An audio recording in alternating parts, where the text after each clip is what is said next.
వాజీ గారు, కృష్ణాంజలి గారు ఇప్పుడు చెప్పిన విషయాలన్నీ కనుక ఐ మీన్ అంటే మోస్ట్లీ కరెక్ట్ అయి ఉండొచ్చు. ఒకవేళ అటువంటి పరిస్థితి అయితే ఆ, ప్రభుత్వానికే నష్టం కదా. నష్టం ఇన్ ద సెన్స్ లేట్ అవుతుంది, డిలే అవుతుంది. ఆ, మరి తనకి నష్టం చేకూరేటట్టుగా ఆ రకంగా ఎందుకు ప్రవర్తిస్తుండొచ్చు ఒకవేళ అది నిజమైతే. రెండోది, ఆ, అసలు దీనికి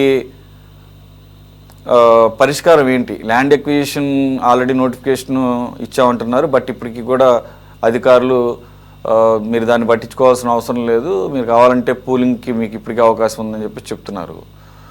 మరి కృష్ణాంజలి గారు చెప్పినా కానీ లేదంటే మొయినుద్దీన్ గారు చెప్పిన దాని ప్రకారం ఏంటంటే అక్కడ మొదటి ఫేజ్లో ఇచ్చి ఎవరైతే ప్లాట్స్ స్వచ్ఛందంగా ఇచ్చిన రైతులే పూర్తి స్థాయిలో హ్యాపీగా లేరు, ఇంకా సమస్యలు ఉన్నాయన్న సంగతికి నాకు ఒక తెలుసు. కానీ ఈ మధ్యకాలంలో వాటిని బాగానే అడ్రస్ చేశారని చెప్పేసి ఒక వాదన ఉంది. మరి ఇప్పటికీ కూడా ఆ స్థాయిలో ఉన్నాయా? అరాకొరా ఉన్న వాటిని ఐ మీన్ భూతద్దంలో చూపిస్తున్నారు అనుకోవాలా? అలాగే ఆశ్రిత పక్షపాతం, బంధుమిత్రులకు అక్కడ చాలా ఫేవర్స్ జరుగుతున్నాయి అని చెప్పేసి అంటున్నారు.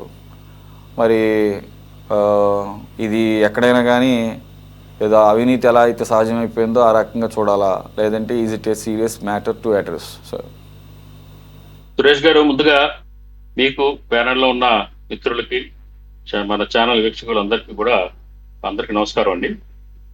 ఇప్పుడు రాజధాని నిర్మాణంలో మరి అధికారంలో ఉన్న ప్రభుత్వానికి ఎంత బాధ్యత ఉందో ప్రతిపక్షంలో ఉన్న మన పార్టీకి కూడా అంతే బాధ్యత ఉంటుందండి.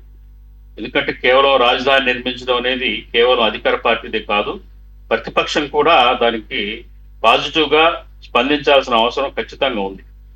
కానీ దురదృష్టవశాత్తు ఏంటంటే వైసీపీ ముందు నుంచి కూడా రాజధాని పట్ల పెడధోరణులతోటి, విపరీత ధోరణులతోటి, మరి గందరగోళమైన పరిస్థితులతోటి మాట్లాడుతూ ఉంది. గతంలో 3 రాజధానులు కానీ, మావిగన్ కానీ, ఇవన్నీ కూడా అస్పష్టమైన విధానాలతోటి, ఒక రకంగా చెప్పాలంటే రాజధాని పట్ల వ్యతిరేక భావంతో ప్రవర్తిస్తూ ఉంది. అందుకోసమే గత ఎన్నికల్లో ఆ పార్టీ ఓడిపోవడానికి రాజధాని అంశం కూడా ఒక కారణం. అది అందరూ ఒప్పుకొని తీరాల్సిన అంశం. అట్లాగే ఏంటంటే ఇప్పుడు ప్రస్తుతం అన్ని రకాలుగా పాజిటివ్ గా రాజధాని నిర్మాణం వెళ్తుంది. ఎందుకంటే కేంద్రం నుంచి రాజధానికి ఒక రైట్ వచ్చింది, రాజధాని అమరావతికి ఒక హక్కుగా ఇచ్చారు, గెజెట్ వచ్చింది. అట్లాగే ఏంటంటే నిర్మాణాలు కూడా శరవేగంగా జరుగుతున్నాయి. దాదాపు 76 ప్రాజెక్టులు నడుస్తున్నాయి. కేంద్రం ప్రభుత్వం సంబంధించిన సంస్థలు కూడా నిర్మాణానికి వాళ్ళు కూడా ఫండ్స్ రిలీజ్ చేయడం, ఫండ్స్ అలాట్ చేయడం కూడా జరుగుతుంది. ఇవాళ రైతులకి అందరికీ తెలుసు ఈ విషయం, రాజధానికి హక్కు వచ్చింది. గతంలో ఏంటంటే రాజధాని ఇక్కడ చేస్తాడా, అక్కడ జరుగుతుందా, మరి జగన్మోహన్ రెడ్డి 3 రాజధానులని గందరగోళంలో పడేశాడు. అట్లాగే రాష్ట్ర ప్రభుత్వం కూడా ఏం చేయలేని దిక్కుచోతని స్థితిలో రైతులకు ఇవ్వాల్సిన కాంపన్సేషన్ కానీ, ట్రాన్స్పరెంట్ గా వాళ్ళకి ఇవ్వాల్సిన ప్లాట్స్ కానీ, ఇచ్చిన హామీలు నెరవేర్చడంలో కానీ ఫెయిల్ అయిపోయింది. ఎందుకంటే ఇప్పుడు వచ్చిన ప్రభుత్వానికి కూడా నమ్మకం లేదు వాళ్ళు అధికారంలోకి వస్తారని. అందుకని ఏంటంటే వాళ్ళు ఏమి చేయలేని దిక్కుతో స్థితిలో ఉన్నారు. జగన్మోహన్ రెడ్డి ఎటు కాడి పడేశాడు దాన్ని. ఆ పరిస్థితుల్లో మరి రెండేళ్ల నుంచి మరి మళ్ళీ నెమ్మదిగా ఈ కన్స్ట్రక్షన్ యాక్టివిటీ స్టార్ట్ అయింది. ఈ నేపథ్యంలో ఏంటంటే ఇప్పుడు మనం ప్రధానంగా మిగతా అంశాలు, మళ్ళీ 50,000 ఎకరాలు తీసుకుంటారా లేదా, దాని పరిస్థితి ఏంటి, అది కరెక్టా కాదా, అవన్నీ ఇతర విషయాలు.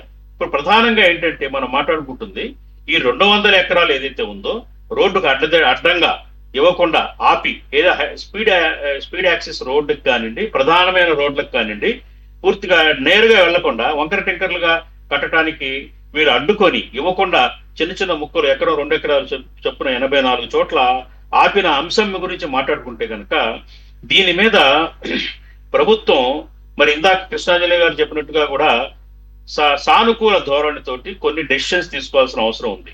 ఎందుకంటే ఎక్కడైనా కానీ మరి ఇవాళ ఏదైతే ల్యాండ్ పూలింగ్ కోసం మొట్టమొదట్లో ఏదైతే ప్రభుత్వం రైతులకు ఇచ్చిన హామీ కానివ్వండి, ప్యాకేజీలు కానివ్వండి, దాని బేసిస్ గానే వీళ్ళకి ఇవాళ ఇస్తానంటే కుదరదు. కారణం ఏంటంటే ఆల్రెడీ ఈ అమరావతి నిర్మాణం స్టార్ట్ అయ్యి సంవత్సరాలు గడిచిపోయి ఇవాళ ఒక కొలిక్కి వచ్చిన పరిస్థితి ఉంది. మెయిన్ ఇంపార్టెంట్ ప్లేసెస్ ఏంటి, ఇంపార్టెంట్ రహదారులు ఏంటి, ముఖ్యమైన కూడలు ఏంటి అనేది వాళ్ళ క్లారిటీ వచ్చింది మాస్టర్ ప్లాన్ ప్రకారంగా. కాబట్టి ఏంటంటే నేను చెప్పేది ఏంటంటే ఈ 200 ఎకరాల కోసం ఈ 84 ప్లేసెస్ కోసం ఒక ప్రత్యేక ప్యాకేజీని ప్రభుత్వం డిజైన్ చేయాల్సిన అవసరం ఉంది. ఈ రైతులు ఎవరైతే ఉన్నారో, ఎంతమంది అయితే ఉన్నారో వాళ్ళందరూ సమావేశపరిచి పాజిటివ్ దృక్పథంతో ఏంటంటే, ఎందుకంటే ఇవాళ వాళ్ళకి తెలుసు బలవంతంగా లాక్కుంటారు, ఇవ్వకపోతే ఖచ్చితంగా అక్విజిషన్కి వెళ్ళిపోవాల్సిందే ప్రభుత్వం, రెండో దారి లేదు. ఎందుకంటే వాళ్ళ అంతర్జాతీయ స్థాయిలో నగరాన్ని నిర్మిస్తున్నప్పుడు, పెద్ద పెద్ద రోడ్లు నిర్మిస్తున్నప్పుడు స్ట్రైట్ గా వెళ్ళే రోడ్లని వంకర టెంకర్ తిప్పేసి దాన్ని మొత్తాన్ని డిజైన్ పాడైపోతుంది, అది అసౌకర్యంగా కూడా ఉంటుంది. రాజధాని ఏదైతే ప్లానింగ్ చేస్తున్నారో దానికి అనుగుణంగా ఉండదు. ఖచ్చితంగా ఈ 84 ప్లేసెస్ ని మరి లైన్అప్ చేసుకోవాల్సిందే, ఆ రైతుల దగ్గర నుంచి తీసుకోవాల్సిందే. కాబట్టి నేనేమంటున్నానంటే, దీనికోసం ఈ రైతులను సమావేశపరిచి వాళ్ళని సంతృప్తి పరచాల్సిన అవసరం ఉంది, సంతుష్టుల్ని చేయాల్సిన అవసరం ఉంది. ఏంటంటే ఎవరి ల్యాండ్ ప్రాధాన్యత ఎంత ఉంది, ఎక్కడ దాని మార్కెట్ వాల్యూ ఎంత, ప్రభుత్వ వాల్యూ ఎంత, అట్లాగే ఆ ఇంపార్టెంట్ ఆఫ్ ది ల్యాండ్, ఆ రోడ్డుకి అవసరమైన దాన్ని బేస్ చేసుకొని వాటికి ఒక ప్యాకేజ్ ధరను నిర్ణయించి వాళ్ళ రిటర్నబుల్ ఫ్లాట్స్ ఇవ్వటమా, లేకపోతే మార్కెట్ ధరకి అనుగుణంగా ఇవ్వటమా ఈ 200 ఎకరాల కోసం అనేది ఒక సత్వరమే ఒక డెసిషన్ తీసుకోవాల్సిన అవసరం ఉంది ప్రభుత్వానికి. మళ్ళీ కోర్టులకు వెళ్ళి, కోర్టుల్లో ఆల్రెడీ ఈ స్థలాల వాళ్ళు కొంతమంది కోర్టులో ఉన్నాయి, వాళ్ళని కూడా కూర్చోబెట్టి కోర్టు కేసులు ఉపసంహరింపజేసి వాళ్ళు సంతుష్టపరిచి మరి కొంత డబ్బు ఎక్స్ట్రా ఖర్చు అయినా కానీ వాళ్ళకి ఇచ్చేసి దీన్ని క్లియర్ చేయాల్సిన అవసరం ఖచ్చితంగా ఉందండి. అది న్యాయం కూడా. ఎందుకంటే ఇవాళ మనం దేశవ్యాప్తంగా కూడా అనేక నగరాలు నిర్మించిన చోట్ల ఈ తరహా ప్యాకేజీ లేదు. కానీ రోడ్ల కోసం కానివ్వండి, ప్రజా ప్రయోజనాల కోసం కానివ్వండి, భూములు తీసుకోవాల్సి వస్తే ఏదో రకంగా రైతుల సెంటిమెంట్ కాబట్టి రైతుల మనోభావాలు, వాళ్ళ యొక్క ఆశలు దెబ్బతినకుండా ఏదో ఒకటి చేస్తూ ఉంటారు. అక్కడక్కడ చేసి కొంచెం మంచి రేట్ ఇవ్వటం, మంచి ప్యాకేజీలు ఇవ్వటం జరుగుతూ ఉంది, దేశవ్యాప్తంగా కూడా జరుగుతూ ఉంటాం. ఇక్కడ ప్రధానంగా ఏంటంటే, ఇక్కడ 33,000 ఎకరాలని మరి 29 గ్రామాల రైతులు ఉదారంగా ఇచ్చారు ప్రభుత్వానికి. కాబట్టి ఆ భావాన్ని ఖచ్చితంగా గౌరవించాల్సిందే. దాన్ని గౌరవిస్తూ రైతుల్ని అవమానించకుండా, రైతుల్ని అయిష్టుల్ని చేయకుండా, ఇన్సల్ట్ చేయకుండా, బలవంతంగా వాళ్ళని చేయకుండా వాళ్ళకి స్పెషల్ ప్యాకేజీ ఇచ్చి ఆ భూములు తీసుకుంటే బాగుంటుందనేది నా సూచన. ఖచ్చితంగా వాళ్ళు ఒప్పుకుంటారు. ఎందుకంటే వాళ్ళకు ఒకవేళ వేరే మార్గం లేకపోతే బలవంతంగా లాక్కుంటుంది ప్రభుత్వం, ఆ హక్కు ఉంది ప్రభుత్వానికి అనే సంగతి కూడా రైతులకు తెలుసు. కాబట్టి ఏంటంటే ఎవరు అడ్డుకునే అవకాశం ఉండదు. ఎవరో ఒకటి ఇద్దరు ముగ్గురు కరడు గట్టిన వైసీపీ వాదులు ఎవరైనా ఉంటే తప్ప, వైసీపీ వాదులు కరడు గట్టిన వాళ్ళు ఉండి ఇవ్వకూడదు అని భీష్మించుకొని కూర్చుంటే తప్ప ఏ రైతు కూడా సహకరించకపోవటం ఉండదనేది నా అభిప్రాయం. కాబట్టి ప్రభుత్వం పెద్దలు ఈ దిశగా మరి ఆలోచన చేస్తే బాగుంటుంది.